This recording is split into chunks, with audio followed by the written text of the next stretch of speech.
Welcome, Gemini. This is Regina from Pacific Tarot. Getting ready to do your November meditation, which is meant to go along with the November General that I just posted. This is a chance for you to look at the energy of the new and full moon in November and integrate that as part of the entire month. I've laid out the cards. I'll clarify and finish up with an oracle card and forgive the fruit fly flying around over the reading. I invited the fruit fly here.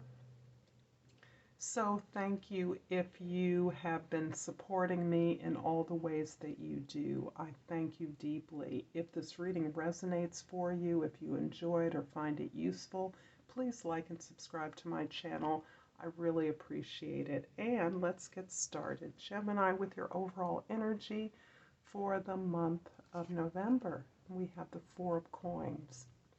The Four of Coins has you solid, cautious, deliberate, planning carefully, feeling somewhat guarded, but as much as to protect the practical foundation and grounding you have earned, you've provided for yourself.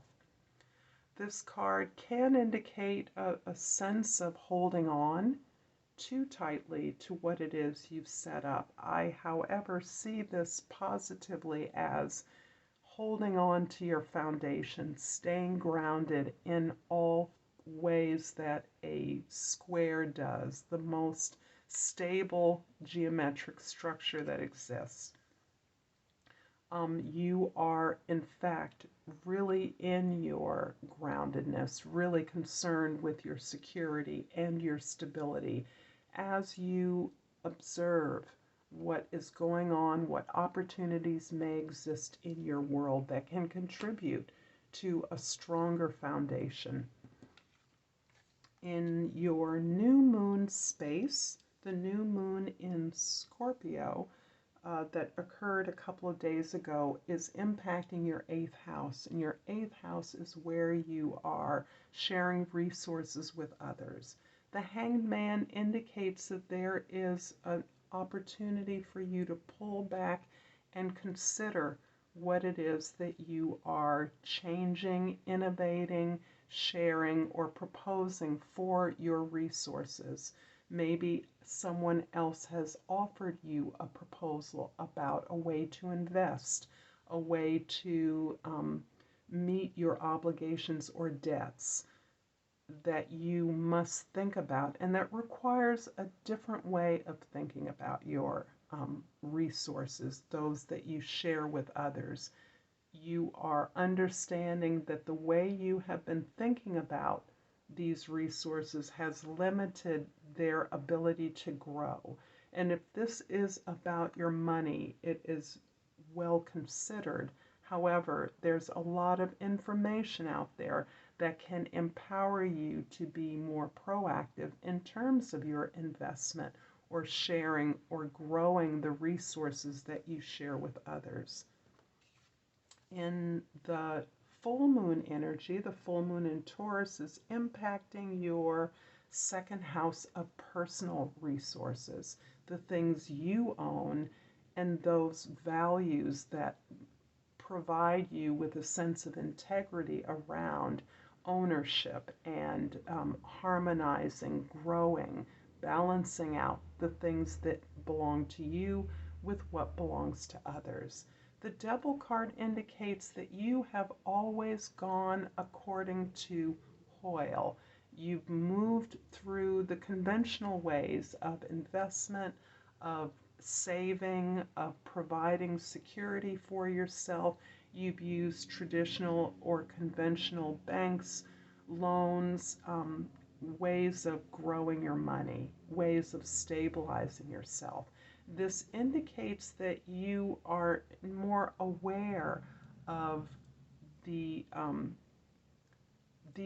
options available to you in a way that you were not in the past. So your connection, you're being wedded to these traditional sources of saving your money, maybe investing conservatively, are things that you understand the consequences of.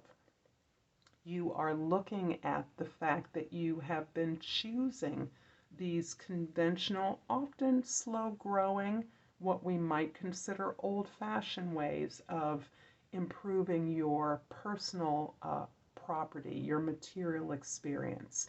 There are temptations here, and my thought is that if it sounds too good to be true, it most likely is. You are being perhaps bombarded by a strong salesperson, someone who is encouraging an investment in some way that can't be guaranteed, although guarantees are being offered.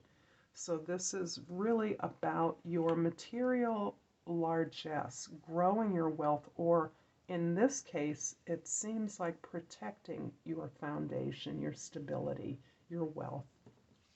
In the present, we have the Temperance card.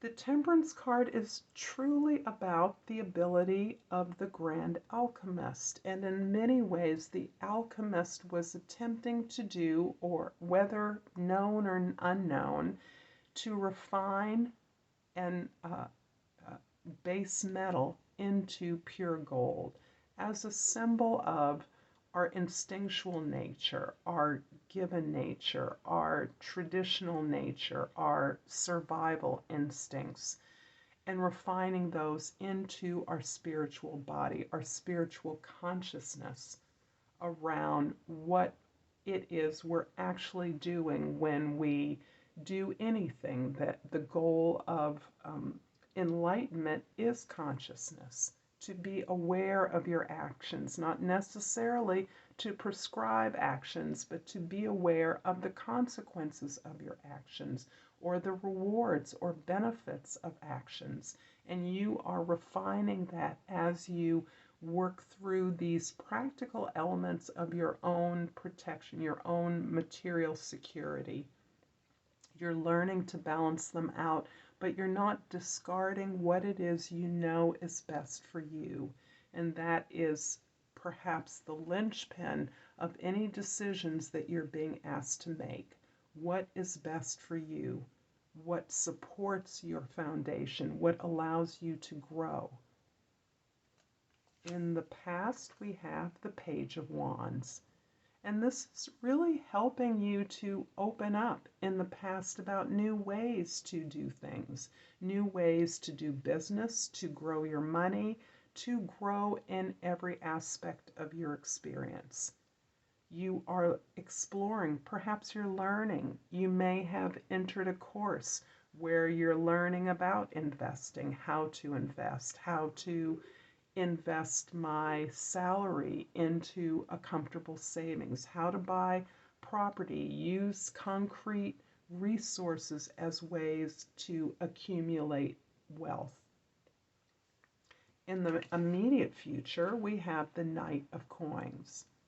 And this is indicating that you've gone from a curiosity about new ways of growing your money, growing your resources, improving on the returns that you receive from the efforts of your, from the results of your efforts, to a more active exploration, to plan, to grow, to explore. In fact, this is making me sense more and more that you're actually committing to a program, desiring to commit to a program that helps to empower you to make those necessary resources, investments that you need to.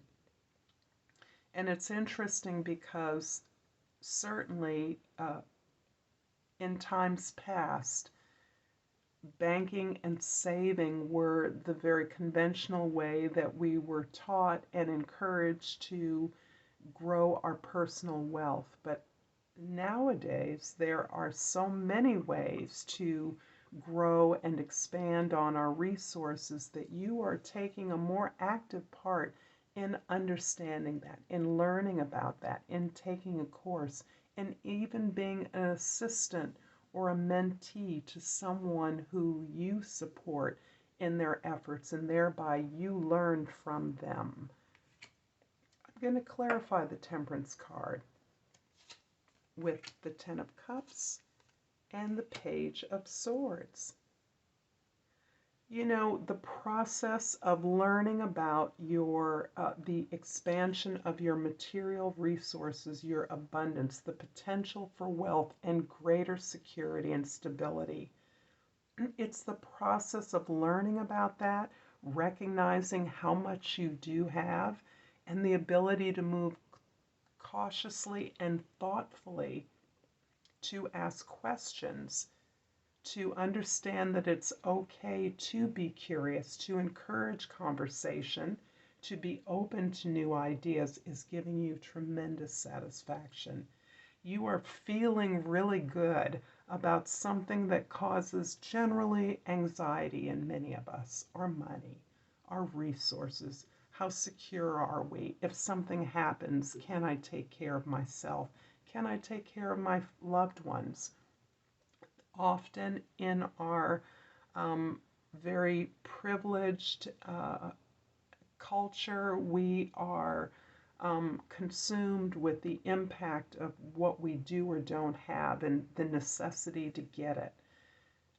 Releasing yourself from that anxiety has been your effort to actually learn concretely about these aspects of your reality, and to know that you don't need to be an expert. You just need to ask questions and be careful. I'm going to finish this reading, Gemini, with a crystal oracle.